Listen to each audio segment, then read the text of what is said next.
अस्सलाम वालेकुम, आदाब, सत श्री अकाल। आज किताब दोस्ती के तहत शेर व शायरी के महफिल में एक ऐसे शायर से मुलाकात हो रही है जो शायर के साथ साथ चित्रकार और वास्तुकार भी हैं। मेरी मुराद है राजेंद्र नागदेव जी से।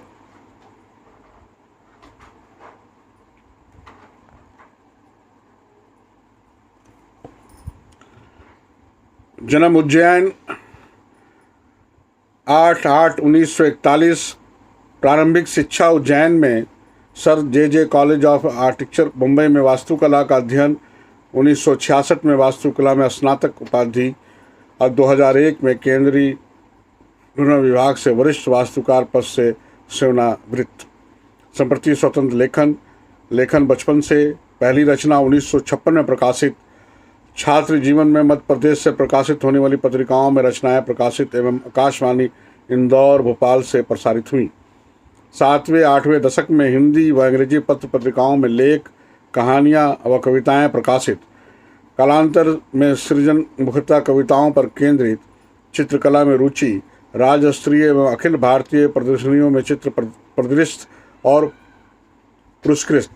हिंदी पत्रिकाओं में रेखांकनों का नियमित प्रकाशन। कृतियाँ।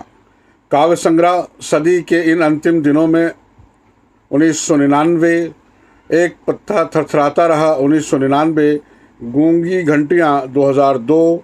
चक्रवात सा घूमता है सुन्न 2005। अंधी यात्राएं 2006। पत्थर में बंद आदमी 2010। सुर गिरा है अभी अभी नीचे 2012। आवाज़ें अब नहीं आती प्रतिनिधि कविताओं का संकलन 2012। उस रात चांद खंडहर में मिला 2014। और सुरंग में लड़की 2016। यात्रा वृत्त धुंध और आकार 2010। अन्य रचनाकारों के साथ संग्रह में भागीदारी। तिनका तिनका नीड़ काव्य संग्रह 2000। स्वर संगति काव्य संग्रह 2000। द ड्यूट अंग्रेजी में अनुदित कविताओं का संग्रह 2004। दो आशियाना हिंदी उर्दू द्विभाषिक काव्य संग्रह 2008। अनुवाद कविताओं का जापानी, बंगला, उड़िया, मराठी, अंग्रेजी, उर्दू में अनुवाद। सम्मान पुरस्कार। अंधी यात्राओं पर राष्ट्र कवि मथुशरण गुप्त पुरस्कार 2008। चक्रवात से घूमता है सुन पर हिंदी अकादमी दिल्ली द्वारा साहित्यिक कृति सम्मान 2005-2006। अंधी यात्राओं पे अंबिका प्रसाद दिव्य रजत अंकांकन वर्ष 2007 के लिए। अंधी यात्राओं पर स्पेनियन साहित्य गौरव सम्मान 2008-9 के लिए। और पत्थर में बंद आदमी पर भारतीय एशियाई साहित्य अकादमी दिल्ली का साहित्य सृजन सम्मान 2010। आवाज़ें अब नहीं आती पर मध्य प्रदेश राष्ट्र भाषा प्रचार समिति का सैयद अमीर अली मीर पुरस्कार 2012। 2 विश्वविद्यालयों में कविता पर पीएचडी हेतु शोध कार्य चल रहा है। ये तारुफ है हमारे राजेंद्र नागदेव जी का, जिससे आपको उनके किताबों के ताल्लुक़ से और उनको जो इनामात मिले हैं, जो सम्मान मिला है, उसकी मालूमात हुई। अब आइए चुनी हुई कविताएं राजेंद्र नागदेव जी का ये शेरी मजमुआ, ये काव्य संग्रह, इससे कुछ नज़में पढ़ी जाएंगी और आप महजूज होंगे। चुनी हुई कविताएं राजेंद्र नागदेव जी के 10 काव्य संग्रह से चुनी गई हैं। इस किताब को समर्पित किया है उन्होंने विश्व की उन सभी आत्माओं को जिन्होंने धर्म, जाति, रंग, नस्ल, देश से परे मनुष्य को हर हाल में मनुष्य मात्र समझे जाने का स्वप्न पाल रखा है। विश्व समर्पित है ये किताब विश्व की उन सभी आत्माओं को जिन्होंने धर्म, जाति, रंग, नस्ल, देश से परे मनुष्य को हर हाल में मनुष्य मात्र समझे जाने का स्वप्न पाल रखा है। कवि के अब तक प्रकाशित 10 काव्य संग्रहों से चयनित।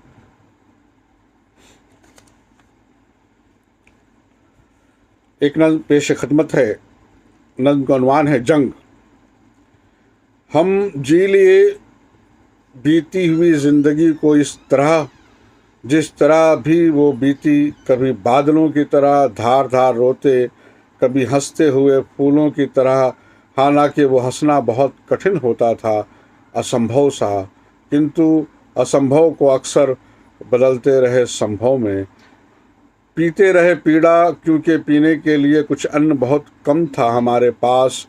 हमने उस कम पर उन तो उधर कांच रख दिया और देखते रहे उसे मूल आकार से कई गुना बड़ा।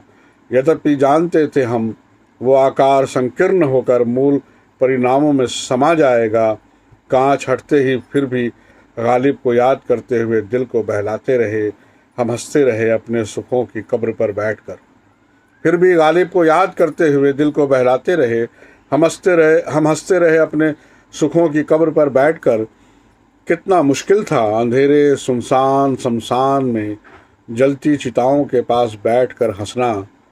हंसते रहे जबकि ना हम अवघड़ थे और ना सिद्ध सहज मनुष्य थे। मुश्किल था सपनों को राख होते देखना। देखते रहे, ये हमारी निबिर कल्पता थी। हमने उस पर ही धार चढ़ाकर उसे अस्त्र में बदल दिया और लड़ी जंग जैसे भी लड़ी जा सकी। हमें नहीं मालूम हम हारे या जीते। हमें नहीं मालूम हम हारे या जीते। कई जंगों के परिणाम साफ नहीं होते और क्या अंतर पड़ता है हरी जमीन के बंजर हो जाने के बाद उस पर विजय या पराजय से। हमें नहीं मालूम हम हारे या जीते। कई जंगों के परिणाम साफ नहीं होते और क्या अंतर पड़ता है हरी जमीन के बंजर हो जाने के बाद उस पर विजय या पराजय से।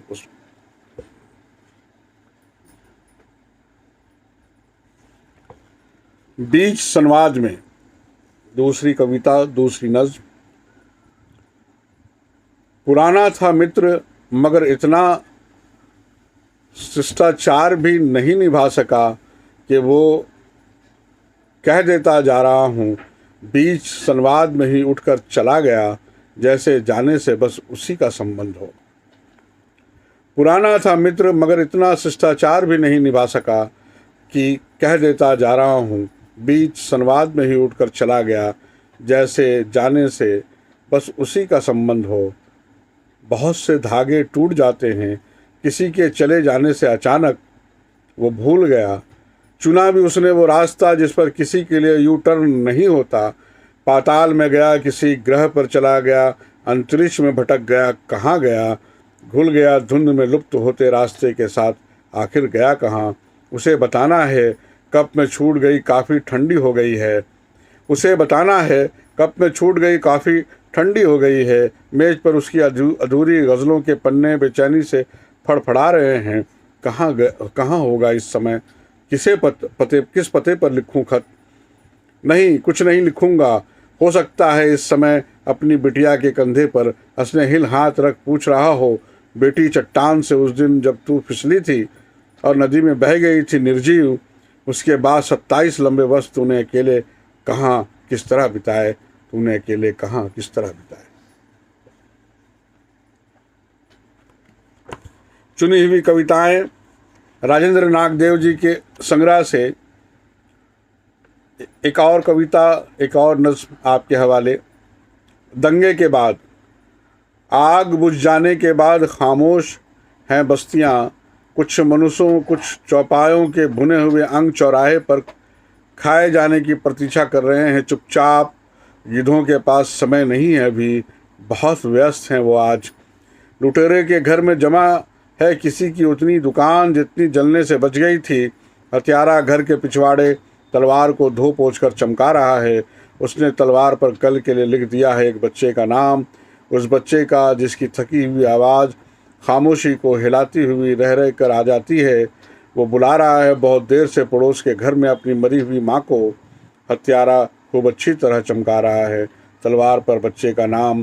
प्रेम और युद्ध के बारे में उसे कुछ नहीं मालूम, पर दंगे के बारे में अच्छी तरह मालूम है कि इसमें सभी कुछ जायज़ है। दंगे के बारे में उसे अच्छी तरह मालूम है कि इसमें सभी कुछ जायज़ है।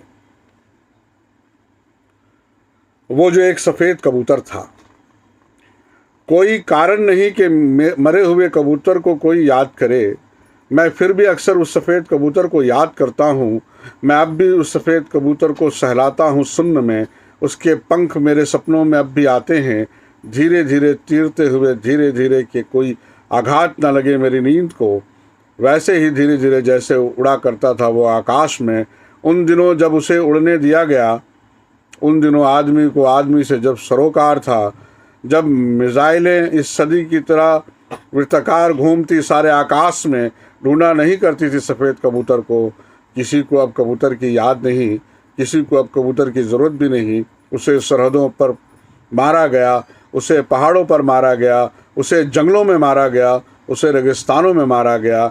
सबसे पहले उसे मारा गया मन के अंदर, पृथ्वी के गोले पर जहाँ जहाँ मिला उसके चितड़े कर दिए गए, उसे दफना दिया गया कब्रिस्तान के अंदर इतने नीचे कि लाखों वर्ष उलटने पर कभी पृथ्वी की छाती खोदते हुए, कभी पृथ्वी की छाती खोदते हुए किसी सिरफिरे पुरातत्वविद को जब मिलेगा, वो फासिल हो चुका होगा, कितना कठिन होगा तब फासिल को फिर से जिला देना। ढूंढो ढूंढो अब भी समय है, यही कहीं होंगे कबूतर के अंडे।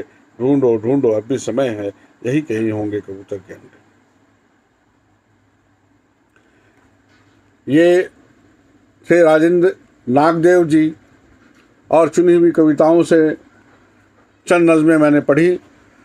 इंशाअल्लाह फिर से इनकी कुछ कविताओं का पाठ करूँगा। आज के लिए बस इतना सा। मैं शायरी का मुदीर शहाब अख्तर, झरिया, धनबाद, झारखंड से।